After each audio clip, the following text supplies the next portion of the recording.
there's the flag. So it is going to be Rusty Rossmeyer taking the win. Oh, always. 44 is always someone to contend with. I was a little worried on the outside. There's not much of a second group here. All right.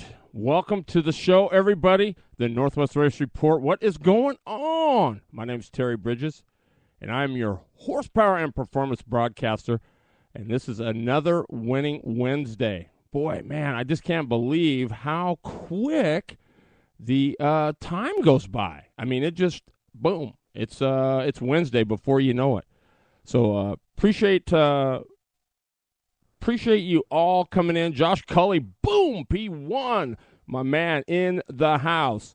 Another race weekend in the books. Another one quickly comes upon us during the race season. It is crazy hectic. Hope everybody's having a great week, and I want to thank you all for listening and taking the time out of your daily schedule to support the Northwest Race Report. You could be doing anything, but you know what? You're here tuning into the show, and really means a lot to me. P2 is Sean Carr. P3 goes to my man, Dan Watkins. Top three, there's your podium right there, Cully, Carr, and Watkins. So it does mean a lot. We got a great show for you tonight. Got some results from the Rainier UAS show, along with the Burris Northwest Speedway Karting KT Summer Shootout, as well as some Gold Cup results. The results from the Summer Shootout. That's the Northwest premier late model event of the year. Had some good stuff going on there. Got some cool upcoming events and an awesome in-the-seat guest. I don't know. You've got to be kind of a stock car fan in order to maybe know this guy, but he's one of the best in the business. Definitely a Hall of Fame material here in the Northwest, without question. And he was just an awesome talent. His name, and I'm proud to have him on the show, it's the great Mark Walbridge. He's in the house. So really looking forward to talking to Mark and hearing what he's got to say about some stuff about racing and how things have changed and that type of thing. And I'm going to go out on a limb, and I'm going to talk about something that every racetrack should be doing, but I'm going to bank on they're probably not. All right? So kick back. If you're in the shop, man, keep plugging away. Don't quit. Keep plugging and enjoy the web's quickest hour. And right now, we are getting ready to go green. I know I like the way the track's come along. We made an adjustment. We just didn't go far enough, and Rusty ran a perfect race. He just didn't make any mistakes for me. Yes, indeed. That was Shane One-Time Smith on his run-up finish, but we'll be getting to that in a minute. Racing round, what's going on the schedule? Here's the deal, guys. A big one. You talk about big money, big names, big-time event going on this weekend. Probably the biggest UAS race other than the Grand Nationals. And all the big names from the Midwest, South, and East. I don't know how many from the West are heading out, but it is going to be a doozy. It's at SEMO Raceway in Sikeston, Missouri. Craig Collins, you are P4. You just missed the podium, buddy. But nonetheless, you are in the top five. And, man, talk about a weekend. He didn't have too bad a weekend, Craig Collins, but we'll be getting to that shortly.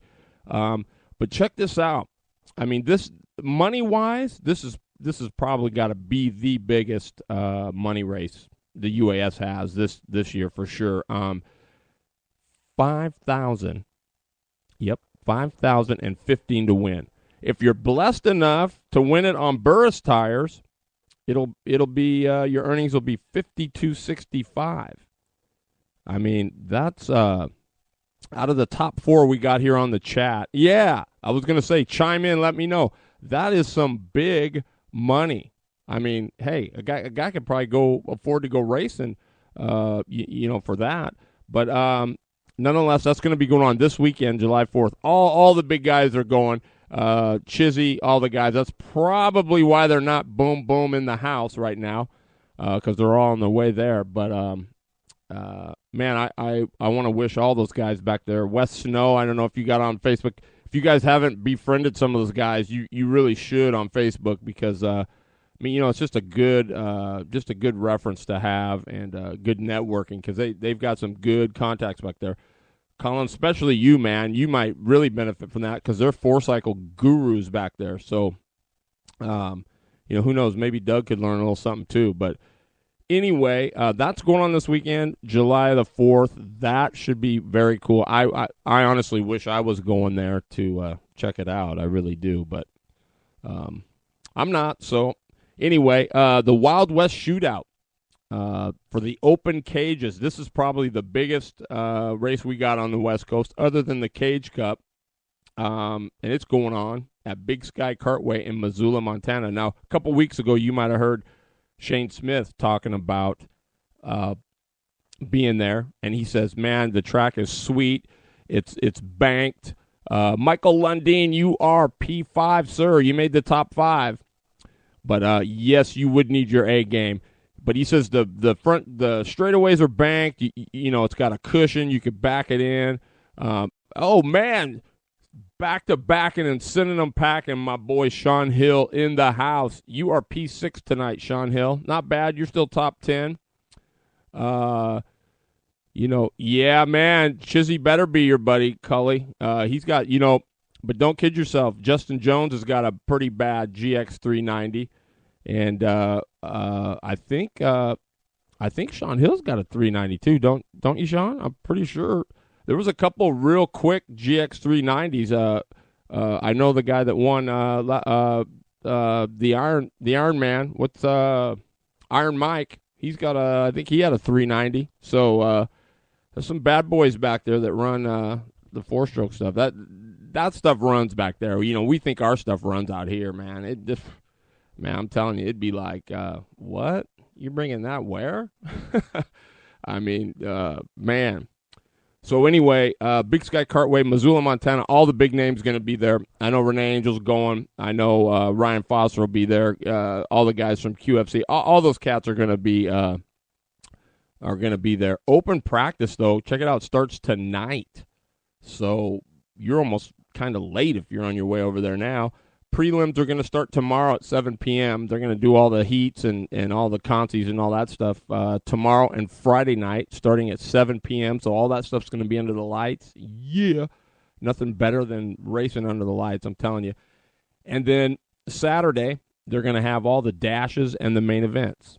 And now, that's the way it should be, I think. I mean, I kind of like that kind of format, but anyway, Fast 4 Media, some guys down in California, they're going to be broadcasting it live. So I don't know much about the guys other than I did try to get hooked up with them so I could maybe do some commentating for them. But have I heard anything back? No, I haven't. But anyway, they're going to be broadcasting the event live, I mean video. So you might want to hit Fast 4 Media and see what's going down there. They're going to be having the live event coverage. So that is cool stuff indeed. And oh, that's right. When do you guys when are you guys leaving? You guys leaving tomorrow, Collins? I think. Yeah. Yeah, big RLV, the 2-cycle guys they took over Gary Hartman's mastery, but RLV putting on the big Pan Am race for the tag boys this weekend. And that's going to be quite going on. Where exactly in California is that?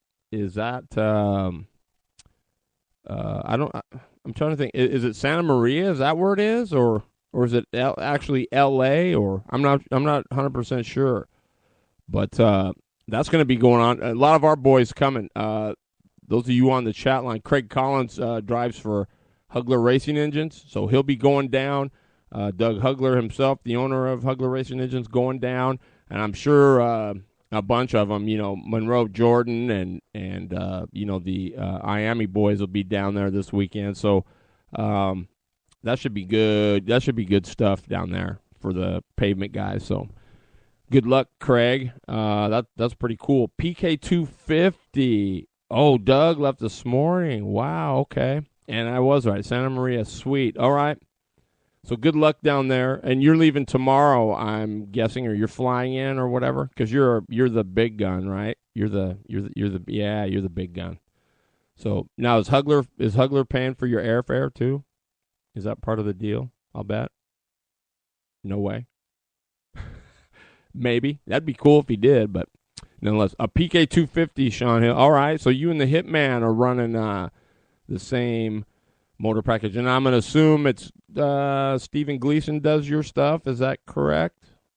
I mean, he's the master, but who knows? I don't know that there's too many guys that do those, but maybe there is. So that's going on, the Wild West Shootout. The Pan Am's going on down there, Santa Maria. Justin Smalley, Adam Smalley. Worleys are going. Good deal, Ricky and Chris Worley. That should be awesome. There should be some good. That's going to be some good racing down there. Dang it! I wish I could see that too, man. I need about 4 of me. And then July 11th, the Northwest UAS returns to action back at Albany Motorsports Park. I'll be there for sure. Oh, he does the bottom end perfect. And I'll be there for sure, Albany. And as a matter of fact, One Time and I are going to be doing a special edition of the Northwest Race Report, July 11th, live from the Albany Motorsports Park down in Albany, Oregon. So we'll get you some times and let you know when you guys can tune in. But it's going to be the first quarter point race of the year for the Northwest UAS guys. So it should be a big deal. We're going to have a cool show. We're going to do some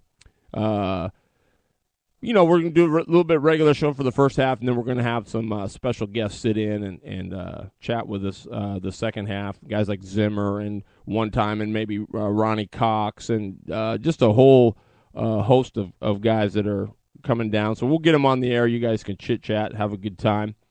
That's going to be going on July 11th, as well as the new Burris KT Summer Shootout. Now, I want to say this. If you've got a Yamaha, guys, and you're local, even if you're not local and you want to come, but if you've got a Yamaha, guys, you have got to come support this series, man. It is crucial you do this.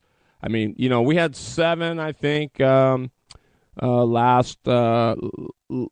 weekend, which wasn't bad, but it was pretty awesome.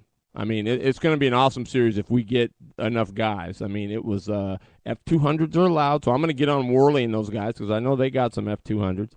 And, Collins, you got to know some guys with the Yamahas. We got to get some guys out there. That'd be a good one for you to try it, too. I mean, good to get your feet wet on that stuff. So, be pretty cool. That's going to be July 11th along with the Quarter Point Northwest UAS. And then July 19th, the Oregon State Karting Championship Series returns to MAC for their round. I think it's round number 5 or round 6. So they're going to be kicking it at MAC. And then July 25th, the second PARC night race, for those that missed the first one, is going to be going on back at Pat's Acres. Nothing better than racing under the lights. I'll bet you Sean Hill can second that one because they probably run a lot at night back there. But it's just something about it, man. It's just romantic to be racing under the lights. I mean, man, it's pretty dang cool. I'll tell you that right now. So and we're coming up on Who Won Winter Circle Wednesday, and here's a quick quote from the Rocket about his second place finish to Shane Smith. We weren't very good at all. I mean, I was blocking the whole way around. Only hope he was faster. Yeah, the Rocket led early I don't know. He led the majority of the way with One Time right there. Kevin Bridges was also there. But that was really about it as far as Unlimited All-Star guys go. A lot of guys no Stansberry.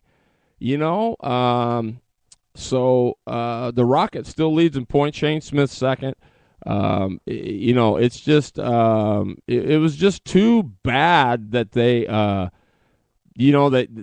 they had to go that route. I mean, I don't know why they didn't show. It was just it was pretty sad. But hey, I mean, that's if that's the deal, that's the deal. And so. Hey, we'll that's just the way it has to go, I guess. Yeah, that's the way it is. So Shane Smith, that he put a nice move on the Rocket to get underneath. The track was dry slick. Rainier was just crazy dry slick. But other than that, all in all, it was pretty good. I mean, let's see. All I can tell you is, I mean, it was just dry as a bone. Wasn't that shiny, slick stuff that you see, but I'll tell you, Ronnie Cox leads the way, 198 points. Shane Smith with 190. Sean Carr is third. So the 360 is really cool. By the way, I got a cool T-shirt from Sean Carr, which I appreciate immensely. It's good talking to him that night. So he's third. Stansbury is fourth with 96 points. Jared Storer is fifth. Sixth is Case Hinkins. Seventh is Lauren Canals. And eighth is Anna Singleton. And like I say, the next one's the quarter point race, July 11th. So that is pretty darn cool. Let's see here. I gotta look at my. I'm not sure. I didn't get the whole thing, but I know it went. The KT Burris series. It went to Rusty Rossmeyer, and he is 2 for 2. So he is like Sean Hill. He's back to backing and sending them packing. So that's what went down there. I know. I'm trying to think. It was really cool that.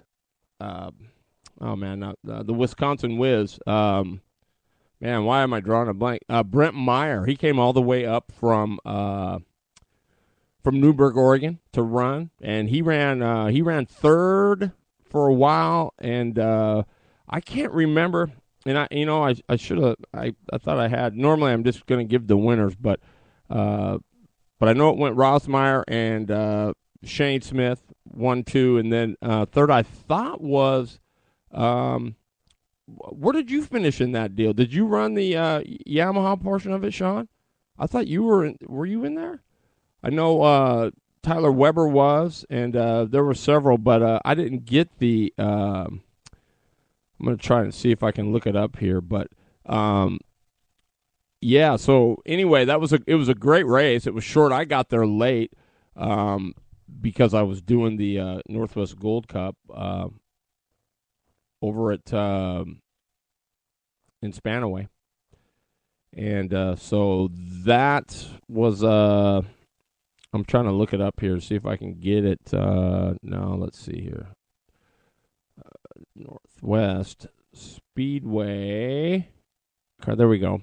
Yeah, I was over at doing the Gold Cup over at Spanaway, and that was a load of fun too as well. So let's see. Here we go. What did we get here? I don't see. No, I do not. Let me see if I see it right here. Powered by. Isn't it crazy? You get all this stuff, and you got to go searching for results. I mean, I just don't get it. They should be just bang right there. But yeah, I'm not sure. I understand that one. But I guess that's how it goes. Let's see here. Is there any comment? Oh, Ross. There we go. Okay, so I went down like this. Rossmeyer, Shane Smith, Tyler Weber was third, Sean Carr was fourth, and he also got the Dirt Dog Gear Hard Charger Award. So congratulations to Sean Carr on that. Kevin White was fifth, sixth was Brent Meyer, and seventh was Glenn Tower. So that was how it went down. That's going to be some good racing there. So, Craig, I'm telling you, if you can get a Yamaha, and maybe, who knows, maybe there's a cart there you can come and run it if you want to try it out, since you're a pavement guy normally. But I'm telling you, you'll really enjoy yourself, Craig. And you're the type of driver, you're a quality driver, so you're not going to tear stuff up and that type of thing. So I think you'll dig it. You'll really dig it. But moving on, the Northwest Gold Cup was this weekend. PSGKA, the Puget Sound Go-Karting Association, they are a great bunch of people. They're kind of in rebuild mode. And they're doing an awesome job. And if any indication of this weekend is what they're doing, I'm telling you what, they had a great show. It was a super good show all weekend. So, there was a couple guys that really cleaned up. I'll tell you that much. And they were, actually, we'll go down the list right here. It was actually Gas Animal. Junior 1 Gas Animal. On Saturday, it went to Hunter Stanley, Jacob Smith, Bryson Smith. On Sunday, it went to Jacob Smith, the Shark from Boise, Idaho, taking the win. Let's see. There was some great racing going on here. Rotex Jr. went to Jacob Gulick, Matt Morgan, and TJ Madonna were your top 3. Brandon Cusack, Tag Senior. Dude should be pretty tough down there, I think, if he goes down to the Pan Am. He took both days over Jamie McAllister. Tag Masters, day 1 on Saturday went to Pitts. Gary Rail second. Lehman was third. On Sunday, Dave Lehman picked up his 200th win by winning Tag Masters. Jerry Pitts second, and Jacques Rickards was third. That guy was an Ironman. That guy ran 3 classes every day. Tag Masters, the 4-stroke class, and then he ran a shifter. The guy's just bulletproof. Tag Junior 3 went to Monroe Jordan, new up-and-comer. That kid's going to be a stud. He's got stuff you cannot teach, I'm telling you. Rotax, let's see here, moving on. Rotax, no. I got that one. We did that. Yes, the World Formula Nitro Radish. Brian Green wins it on Sunday. And Russ Francis with the move of the weekend. He goes from 4th to 2nd, as 2nd and 3rd, and they try to go for the lead. They get together. Francis makes a sweet move to the inside and goes from 4th to 2nd, shuffles 2nd to 4th, which was Shorn on that deal. And so Shorn ends up 4th. Jonathan Brown ends up 3rd. Francis 2nd. Brian Green wins it for his 2nd win and 2nd pole of the season in the Nitro Radish, worth $450 to him. Jonathan Brown won it on Saturday, the pole and the feature. And get this, you want to talk about some stats. I mean, okay, yeah, nobody likes to hear, but, here's a Jonathan Brown, 4th win and 5th pole in 7 starts is what he got on Saturday. That's pretty impressive. I don't care who you are, what you're doing. That's his 4th win of this series, which is pretty tough, the World Formulas. And it's his 4th win, 5th pole out of 7 races. Pretty darn good. Really good, actually. So he wins it on Saturday. And, yeah, Craig Collins wasn't too bad. He was, 5th on Sunday. So not too shabby there. Hugler was 6th. Let's see. Shifters, the Miami class was only 1, Jamie McAllister, so he wins it. Justin Taylor shows up on Sunday to win S2 shifter. And Travis Henson, former Northwest Gold Cup shifter champ, was 2nd. And on Saturday, Henson won it. And so, the guy that I would keep my eye on, there's a couple. Well, Taylor, I hadn't seen him in a long time. He looked really good. But Kevin Janders, I'm telling you what, Kevin Janders he's pretty good. I mean, he's actually really good. He's one of those sleeper guys. He just doesn't get a lot of pub. Michael Duncan won junior shifters. Chris Mann went back-to-back, and he sent them packing. He was awesome. He won Rotax Senior, the Smack Plastics Row Pro. He wins $450. Yeah, that's what I'm saying. Yep, you could run for a trophy or you could run for money, and nobody's showing to run this stuff. I mean, hey, Joe Ransom, what up, buddy? I mean, this is crazy that we're only getting 6 guys in Rotax Senior, and they're running for $450. And he even coughed up another 50 to match Chris Hatch putting up 50 for the Nitro Radish deal, and still nobody's showing. So I mean, I don't get it, man. I don't. But Chris Mann won it both days. Wallene was 2nd on Saturday. Shorn was 2nd on Sunday. Good stuff there. Hunter Stanley, he was killer. He won on Sunday in the LO206 Junior. He's quite a driver. He comes from bikes, and he's going to be a pretty darn good wheel. William Ginn won it on Saturday as Stanley, and Becca Clark was second on Saturday too. So I think something happened right there at the end. I'm trying to remember what went down, but there's some stuff going on. But Ginn went on to win it. And Gulick wins Junior 2 LO206. He swept that. Monroe Jordan and Sam Garcia. Brian Williamson sweeps LO206 Senior both days. So, yeah, his brother Tony didn't make it quite so far, though, where you could hear that motor wasn't. I mean, it sure didn't sound legal to me, but, I mean, all I said was, man, is it me or does that motor sound like it's way different? Because it sounded pretty crazy. But so anyway, that kind of wraps up what went down. The Summer Showdown. I got it for you right here. It was Bubba Pollard taking the win at Evergreen, a 200 lapper. Garrett Evans was second. Derek Thorne third. Kelly Mann fourth. Parker Stevens fifth. Those of you that are stock car fans, Dirk Stevens is his dad. Dirk Stevens is a pretty well-known commodity here, late model-wise. Shane Harding sixth. Taylor Riddle seventh. Our own Joe Constance from Joe's Race Products. He's the owner. He was eighth. And Jason Gilbert ninth. And Dylan Lepton was rounded out the top 10 there at Evergreen. So that's good stuff. And speaking of Evergreen, that's what is bringing me my topic for tonight after we talk to Mark Walbridge coming up here very shortly. He's a great guy. He's a heck of a racer, and he's got a resume that'll beat the band. His son, Jaden, races the cage carts, and it's just he's going to be good. I guess the goal is to have Jaden going late modeling by 13. So that's good stuff. And before, I think we got a couple minutes while we can do that, so I'd like to do this really quick. I asked for driver profiles, right? I asked for driver profiles. And I got one. And it's from a gentleman from MDL Motorsports. You can reach him at mdlmotorsports.com. You can reach him on Facebook at MDL Motorsports, or you can email him at mdlracer@comcast.net. His name is Michael Lundeen. Let me just tell you, this guy is first class, first rate.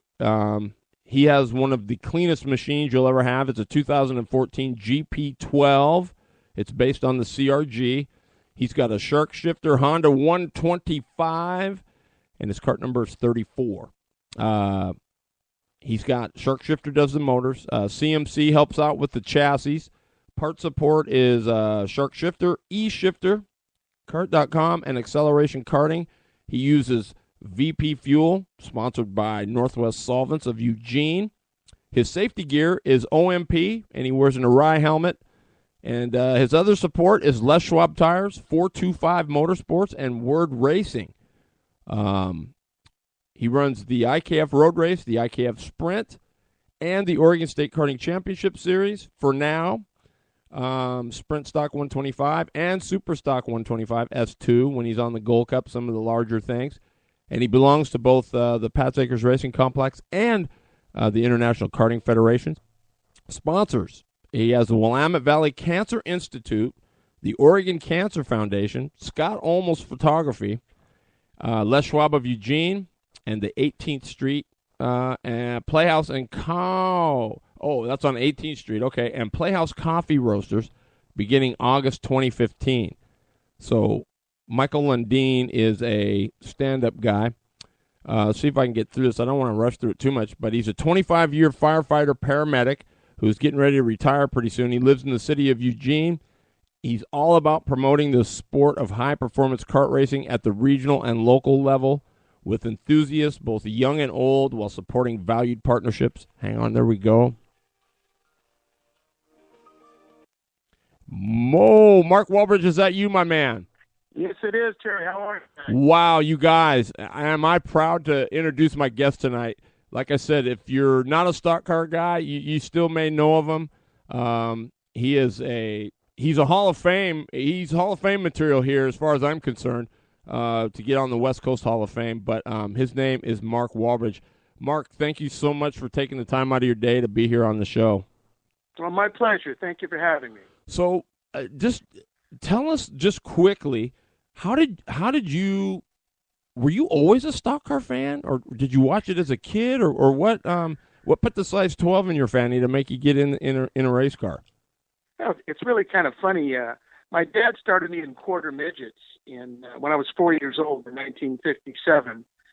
And, we always went out to the racetrack and watched races. But what I really loved to watch were the jalopies. Stock cars didn't have an interest for me when I was very small. But as I got a little bit older, they did. And then I got into one, when I was about 17, 18, a friend of mine's car in a heat race. And I won the heat race. It was like the hobby stock division. And I kind of got hooked from there, and off went my career.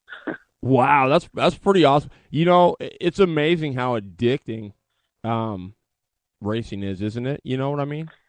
Oh, it really is. It's a way to get an adrenaline flow like there's no other way I know. Yeah, it is. I'm going to say, I don't know if you know Mike Van or not, but he actually drove a car of Dwight Etzby's. Oh, Dwight Etzby. Yeah, he drove one of his cars one night, and I asked him, so, man, what'd you think? Did you like it? And he says, well, where else are you going to have a 30-minute orgasm? And that was pretty much, that pretty much says it. When you're in that seat, there's just nothing like it. Yeah, it's a good deal. To this day, I still dream about it all the time. And the good news is I'm undefeated in my dreams. Aren't we all, though?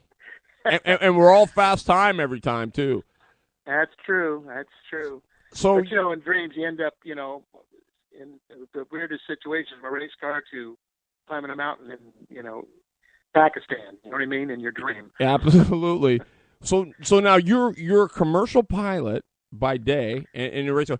Is there any like correlation or comparison that you can compare? Is being a race car like being a pilot?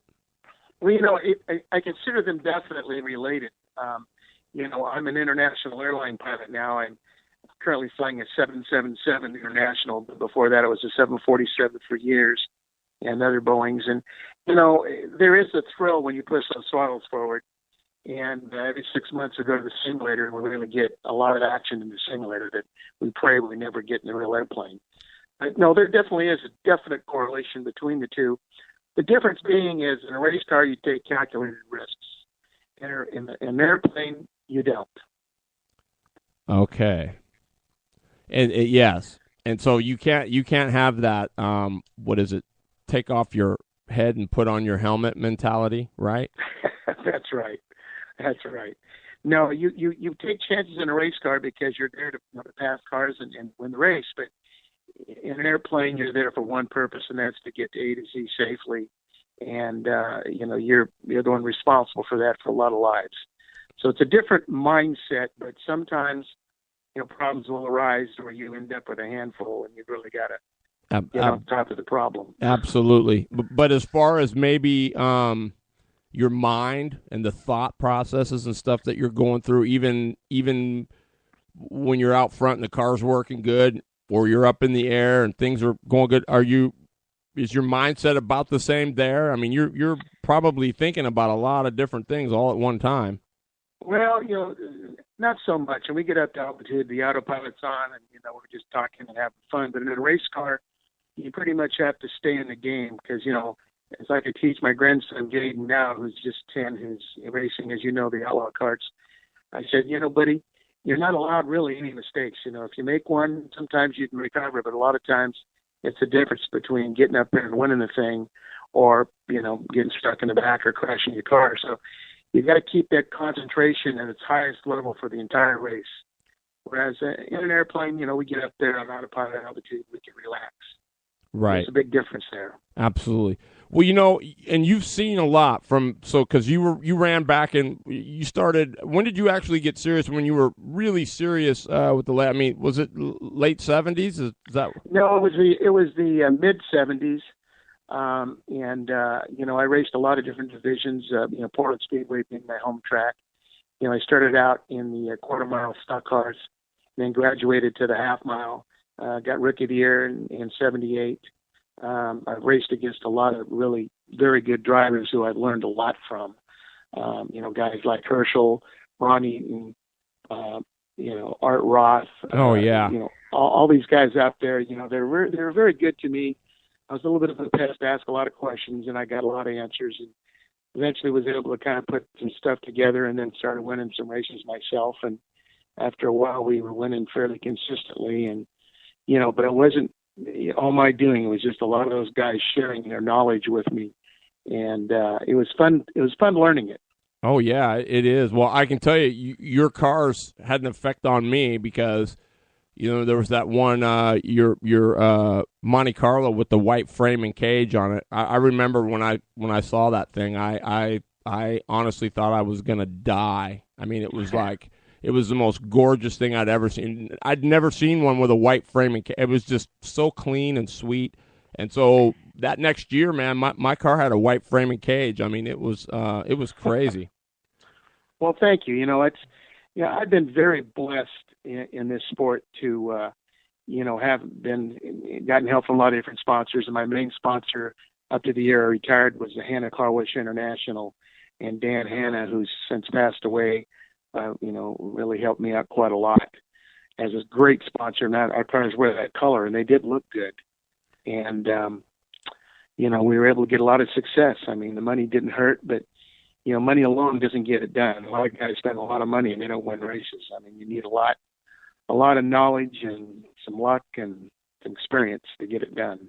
Absolutely. You know Doc, don't you? The photographer down there? Absolutely, I know Doc. He just tuned into the show, and hey Doc. Yeah, and he had a mild. I just heard this that he had a mild stroke, I think, and so he's at home covering, but he's in listening to the show right now. So, oh no, yeah. So Doc, no, he's a great guy. He's been around forever. He raced for years himself. Yes, and he's a good man. But we're glad you're okay, Doc. Mark Walbridge says hi.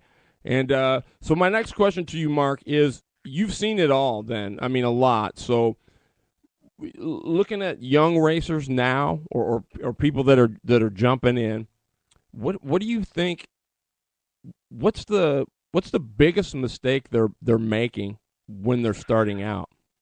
Well, first of all, it's a whole new world from when I was racing. When I was racing, if you were under 30 years old, nobody even gave the time of day. Now, they're looking for these young kids that are, for give you an example, I won the World Series of Asphalt in 1988 in New Smyrna. That was quite a night. Boy, I'll bet that was awesome. Yeah, it was. And that's after we went back there for many summers and really got our rear ends kicked before I learned a lot from those guys, where I was able to put it together. But I only led one lap, and that was the last lap coming off 4 by a few inches. So, but, now I went back there a few years ago, and I'm trying to think of his name, but he's 14 years old. He's running K&N East now. He swept the World Series of Asphalt. He's 14 years old. You know what I'm saying? Wow. And now these kids they're in there at 14, 16, some, as old as 17, and in Cup they're getting into it at 18. Look at this Eric Jones, So the new deal now is they're looking for the young guys, and they've got the reflexes, and you get older, sometimes those things slow down. You pick some experience up to make up for it, but by the same token, I think it's great that these young drivers are coming into it and getting the job done, and that's why I'm so excited about my grandson Jaden Walbridge and this outlaw kart racing he's doing. We race now every weekend in Chico, California, at Cycle Land, which is the fastest outlaw kart in the West. Probably in the whole country. Oh yeah. And he's learning so much. He's I'm grooming him to get into the NASCAR ranks, and I'd like to see him in a late model at 13 actually. So that's kind of where it's all at. Well, I think it's great. And you say, what mistakes are they making? Yeah. Well, I don't know. Sounds to me like most of them are doing pretty well. Okay, well, let me rephrase that one then. So, because I believe that, yes, there is a lot, the times, but as far as the cars go, as far as racing goes, I still believe, kind of like our discussion last night was, the theory's still there. It's still racing 101, right? You're not going to go there with no left side and 85% cross and think the thing's going to work. It's just not going to happen. Pretty good 85 cross. Yeah, but like I do, it's probably not going to work. And if it does, it's not going to work for very long. But well, this is a team sport, as you know, Terry, and these kids that are running well get in there with an experienced crew, an experienced team, probably veteran drivers that have the knowledge about the setup, and they're not going in there by themselves and finding success. It's a team sport, absolutely no question about it. And so much of my success is because of my team that works so hard. And so, for us, and same thing with them. These youngsters put it together early like this because they have those gray hairs behind them. Well, yeah, but if you were to give somebody one bit of advice for their race team to try to make themselves better, what would you give them? Well, that's a tough question on just one piece of advice because there's so many things that have to fall into place to be a fast winning race team. You got to have the right funding. There's no question about it. Then you have to have the right leadership on the team, the right crew chief, the right guys on the crew. And then, of course, the driver himself has to really have natural talent. Some people just have it and some people just don't. I've learned that. And that's why you see consistently the same people in all different forms of racing up front and winning most of the time, So it's a combination. The one thing is, it's hard to say one thing. Well, I guess you're right, but do you think notes are important? You mean keeping notes at the racetrack yes. where you ran? Yes. Oh, absolutely. Absolutely. if you're running if you're running the same track every week, it's kind of not a big deal. But if you're running different types of tracks, like they do on the NASCAR circuit, absolutely, you live and die by your notes. There's no question about it. Yeah, and I used to journal afterwards. I told them that, on the way home, I would just go back over what we did, what I liked, what I didn't like, why, this, that. And you'd be surprised how many times, looking back on those, I went, oh, yeah, that's what we did wrong. Or exactly. Or that's why that wasn't there, because we didn't have it there. It was crazy how many times, just off of that journal, and I'm just shocked at all the people that don't. And to me, that's just, and yet they're complaining that they're not fast, but yet they're not doing the things that they need to do to be fast. Sure. So, well, one thing I'm learning now is I'm getting into more of the dirt realm of the open wheel winged cars with my grandson. And I'm learning, I'm back to square one on a lot of this, learning it because I come from a stock car paved track thing. But, you especially need to have your stuff together on tracks that are ever changing, like a dirt track. And in one night, it can change so drastically. And then the next week change totally differently, depending on the weather, depending on, so many factors. Right. But if you kind of get an idea of what those changes, how it affects the car and what you need to do, you definitely start, running more consistently. And like I teach my grandson, you got to have heavy concentration at all times, and you got to be consistent. Show me a lap fast once in a while, whatever. I want to see consistent laps and then move the consistency to a faster pace. But don't show me fast and slow and slow and fast. I want to see consistency. Herschel McGriff was one of the most consistent drivers I've ever learned from. Every lap, man, it's like your stopwatch is busted. You know what I mean? Right. Yeah, well, it's called hitting your marks, I guess. What do you say to that? But I think that goes along with also what we talked about last night too. Was that's learning. That's part of learning how to win. Yep. And we talked about that. Once you get a win or two or three, all of a sudden you have a different mindset, and you can kind of settle in and relax into that a little bit because you have that self-confidence that, you're going to get out there and you got a shot at winning this thing. And the more you win, the more confidence you have in that way. And I've also told that to my grandson, we start winning consistently.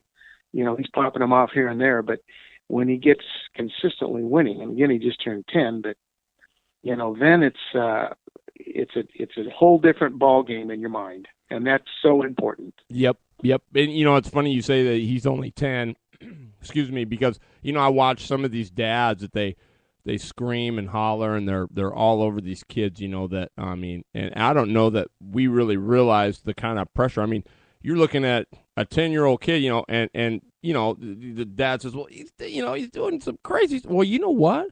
Maybe have you thought for a second? I mean, he's not even fully developed yet. Maybe he's just at his limit. He can't take anymore. So that's why he's doing crazy stuff. It's like, hey man, I am pressured out. I can't give you anymore. So what do I do? I'm gonna check out on you. What I always tell my grandson now is our goal is to progress. We want to keep progressing. And then sometimes, Jaden, in progression, you hit plateaus. And sometimes you even pop down a little bit. But as long as we learn from it and we progress, that's the road we need to climb to get to where we need to be. And, you gotta talk in a positive sense. He knows I don't give him false compliments. Right. But at the same time, if he makes some mistakes or whatever, and they do, I don't even really talk to him about it as we come in from the car. I just tell him, hey, bud, good job. Let's, and maybe the next day, maybe we'll broach the subject a little bit and talk about it, But, it's very, like you say, you're dealing with these young adults, young children in this case, and we really have to be cognizant of their mindset. And, to sit there and chastise them and get all over them, they shut down. Kids do that. They will. I mean, and it's and that's what made me think, because I was doing it too. I mean, I was saying, man, a kid would get second or third, I'd say, so, man, so what happened? He looks at me and he says, well, what do you mean what happened? I got second. What's wrong with that? Exactly. So you're just so used to them winning and whatever that, it's just kind of like, it's just there. So, I mean, it made me think, it was like, wow, I didn't realize there it is. There's just this, and a lot of it's just this unspoken pressure that's put on them that, because they're fast, or maybe like Jaden, he comes from some good blood. So everybody's expecting, miracles and marvelous things just because of who his grandfather is. So, well, thank you. Like I say, I work hard with him, but it's a labor of love for me. Right. No question about it.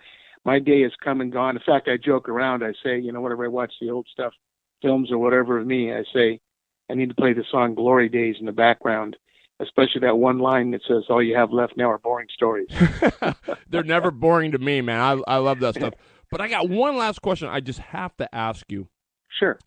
Did you're the one that invented that NFL football game that we all used to play and get in trouble with at school, right? That's true. Where you use your two thumbs and it had just a little mark and you broke to the outside and you just go. Yep.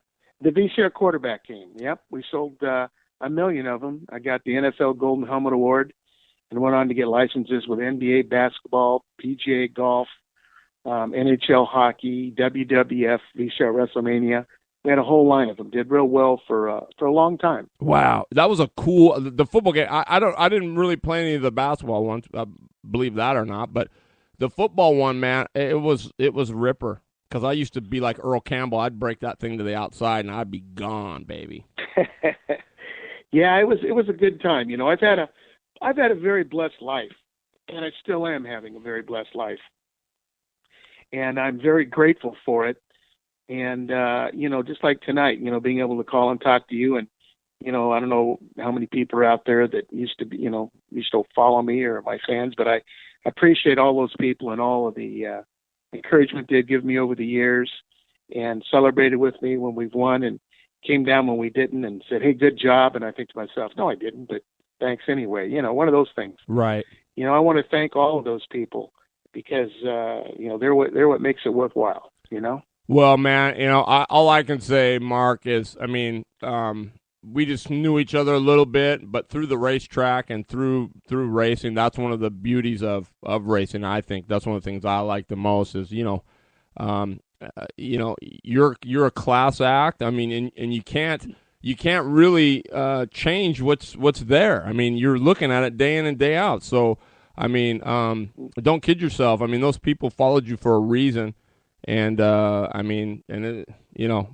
they knew what I know, I mean, it's no wonder they followed you. So, I just, like I said, I appreciate all your kind words to me and your help and encouragement. And, Well, speaking in those realms right there, I mean, and my advice to you is that the knowledge you have, the experience you have, as good as you are, behind the announcer's mic and the passion and the way you follow this through with articles and radio show and everything, you need to seriously throw your hat in the big time arena. You know what I mean? You need to promote yourself. You need to get back there and make it happen. Yes, you're right. You're right. And why don't I? There sits the $1 million question, right? Well, you won't get it done unless you get out and make it happen. I mean, you've got the resume, you've got everything going for you. Now's the time. You live once. You're right. And this is your passion, and it shows. You do a very good job, and you've helped a lot of people, and you continue to. And, you need to get back there and knock on the right doors and get in front of the right people. That's awesome. You got me fired up. Well, I mean, hey, man, I know, do it, brother. Yeah, hey, that's the whole deal. So, and then we're going to talk. I just want to say congratulations on you're getting married in September. So, right? Yes. So that's right. So we'll hook up, and I don't know when you want me to call you, but we'll get that squared away, and we'll anytime. Call me. Let's get it put together. All right, that sounds good. Thanks, Mark, for being on the show. Out there that I know or knows who I am, that have supported me. I appreciate it all so much. Thank you. Hey, you're the man. I'll talk to you soon, okay? Okay, Jerry. Thank you very much. You bet, Mark. Okay, bye-bye. Bye-bye. That was Mark Walbridge. I'm going to tell you, guys, he's being modest. He was more than just kind of, I mean, the guy was a stud. That's all I'm going to say. He was a complete stud. And he was faster than blazes, let me tell you. But hey, before we get going, we got about 7 minutes. I don't want to keep everybody because I know Sean Hill's going to be probably getting his way down to SEMO. But we had Michael Lundeen, and like I said, he's a 25-year career firefighter. He wants to support both young and old and the Northwest Racing organizations, businesses, and clubs. Team Lundeen, which includes his wife Cynthia, and the active charitable division of MDL Motorsports, campaigning for and supporting Northwest charitable organizations. Pretty awesome. He's endorsed by the Oregon Cancer Foundation and the WVCI the next 2 years, and they are very active with that organization. So his mission statement is to contribute to the sport with attention to craftsmanship, sportsmanship, and stewardship at the local and regional levels. He strives to operate in a professional and environmentally responsible manner to provide a positive social impact on the community and with our partners. He began racing in 2011. He ran Rotax Senior, moved to the Shifters in 2013. He has 22 total race starts with only 2 DNFs. He has 2 road race wins in Gold Cup, including one at Portland International and at the Ridge in Shelton, and a second-place finish at ORP at Grass Valley. He has 2 club shifter wins, and he was 4th place in points last year in the Northwest Gold Cup. And his goals for the future, elevating the participation in our sport at the local level by helping increase the shifter class at club racers in 2016. And it's a project and a campaign that may include the help of Randy Word, Mitch Kirkpatrick, and myself. And so they're wanting to expand the race schedule and adding a helper or a mechanic on some race days. So, and they want to design and help design a useful product or tool for kart racing. So, and he hopes to have more time in the near future once he retires to share with the karting community. So he says, I want to have some fun, but I also want to give a little something back. How cool is that, people? I mean, that is one hell of a driver profile right there. So, Michael, thanks for sharing that. Thanks for your candor and just that was pretty. That's a pretty intimate driver profile.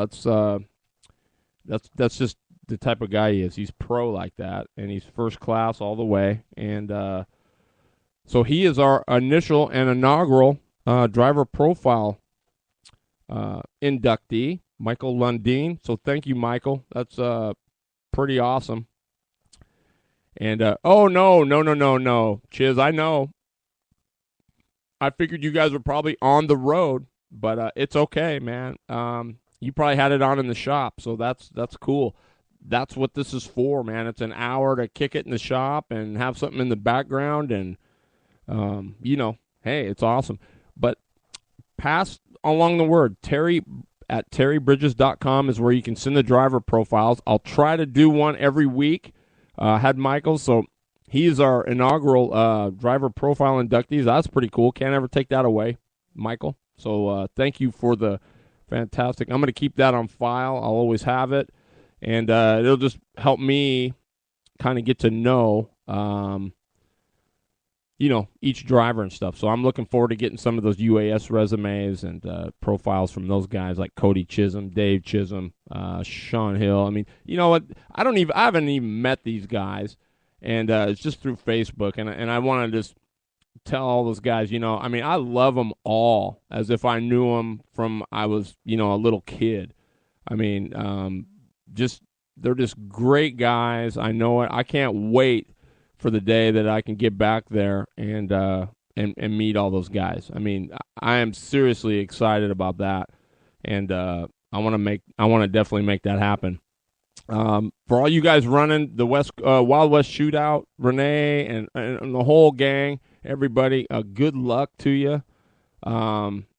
Chiz, Sean Hill, Iron Mike. I mean, all the boys, Wes Snow. Good luck back there battling for that. Remember, keep it in perspective. Keep your head when you're thinking about you're wanting to go rip that guy's head off. Just think about the little kids now. You've got the junior LO206 guys going to be coming in. So you've got some just automatic rules in place now because they just are. That's what you got to do as a pro. So, but I know you guys are. And, Michael, yeah, we appreciate you too, man. I mean, you're an asset wherever you go. And, it's awesome, but hey, you're welcome, Renee. Yeah, good luck, girl. I mean, I love you guys. Tell Biles, my tune-up man, tell him what's up, my fellow pimp daddy. And, I just, I wish I could be there. I wish there was like about 10 of me, but, how am I going to get there anyway, so. But I'm going to do it. I'm going to get back there. I wish I was going to SEMO, too, to call that thing. Holy cow, would that be something? But nonetheless, good luck to everybody. And if you get results or whatever, man, hit them up to me. I'll throw them up on my page or get them up on the website. And, Chizzy, be sure you tell those guys back there, send me some profiles. I'll get them on the air, and we'll go over it and try to get something cool going on here. But other than that, gang, I think that's I was going to tell you. I got a couple minutes because I told you I was going to give you one thing that that the racetracks aren't doing. And here's the deal. This all started with a comment from Mike Holden on the race, and he shows a picture of his GoPro, and he says, I get black flag for this. Well, there was a talk, well, geez, nobody ever gets on there and says, look at what I got away with. It's always just a negative. I don't see anything negative with it. And here's my deal. If you're going to officiate, all right, and you're going to be making calls like that, then I guess it's my thing is you better be in a good position to make that call. And if you're going to have officiating like that and they're going to be making calls, you need to be preaching to those guys that they need to be in position to see. Not just hanging over, drinking a cold one, and shooting the you know what, and then watching this thing and then guessing on what happened, because half the time you come in on the second half of what goes on and you've missed the whole first part, and it's nothing more than a big guess. So now you've opened a whole can of worms, and you've actually maybe more than likely punished the wrong person. Okay, so you need to be stressing in these drivers' meetings and stuff instead of going over it's the green flag means, and all that crap is, you need to be expressing to the officials, hey, we need to be in a good position to make sure we can make some good calls. We need to be up high. We can't be at ground level and see everything. It's a game of angles. So, people can't take that stuff personally when people complain about it, because if you really got down to the nitty gritty of it, they're not in position. They're not in very good position, especially when they've got to ask other people, hey, what'd you see? Well, I don't really. Okay, then you don't know. You're out. And if you don't know or you didn't see it, you leave it alone. That's a can of worms. You don't open something that it's just a racing incident and we'll move on. But you can't guess. And I know sometimes maybe that does happen, but that's only because not enough time is being put in to the officials, letting them know that, hey, you know what, you've got a serious job here. I mean, you're potentially changing the outcome of this race.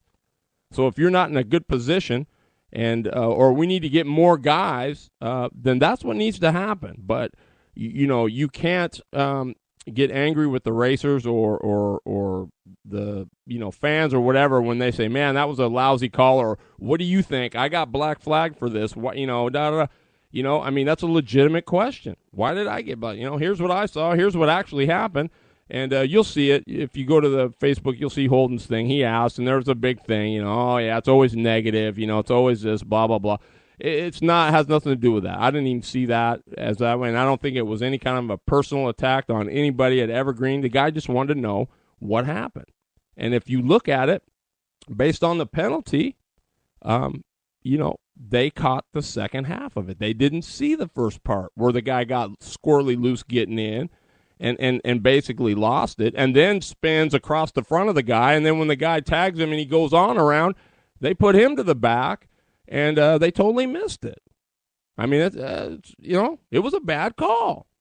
I mean, but that's only because they saw the second half of it. They didn't see the first half of it because they probably weren't in position to see that.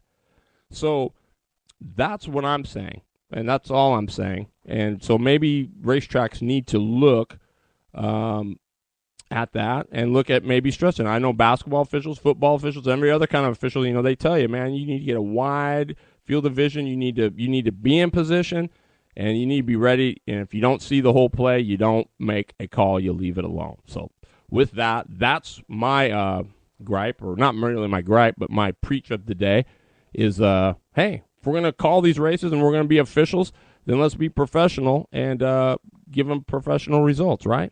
So with that, I've kept you overtime. Sorry about that. Good luck, everybody, this weekend. Kick some butt, and I'll look forward to seeing everybody next Wednesday right here at 6:30, the Northwest Race Report. And you know what I'm going to say, Renee. If they're down on the bottom, you better go to the outside.